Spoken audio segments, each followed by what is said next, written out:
Les mots sont aussi en train de changer. On pense qu'on est dans une société de l'image, mais pas que. Quand on va sur l'ordinateur, c'est un moteur de recherche, ça commence par un mot. Les langages sont en train d'évoluer. Nos gamins sont en train d'inventer des nouveaux langages. Alors ça fait râler les parents parce que tout d'un coup, ah oui, ils écrivent plus le français comme il fallait, mais ils inventent des nouveaux mots, ils remettent des émoticônes. Là, j'ai remis le bouquin de Lauren Miracle, qui est cette américaine qui a écrit tout son bouquin en SMS. Donc là aussi, on se rend compte que le consommateur, il a envie de voir le verre à moitié plein plutôt que le verre à moitié vide.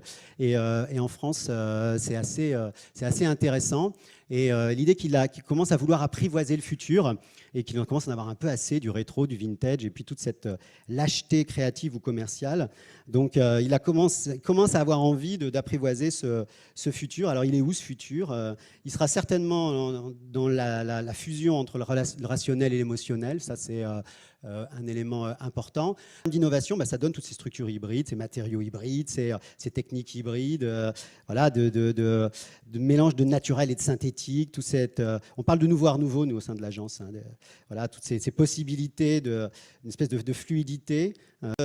Ces individus, ils ont envie de repenser la notion de fusion, la notion d'osmose entre les paradoxes, entre les extrêmes. C'est pas ou tout blanc ou tout noir, c'est pas ou tout jaune ou tout vieux, c'est pas ou tout naturel ou tout artificiel, c'est pas ou tout local ou global. Ils sont en train de plugger les choses, de créer comme ça, d'imaginer des modules qui s'associent et qui se combinent, là encore un peu bricolés, mais des petites unités de production autonomes, très nomades, très réactives, très mercenaires.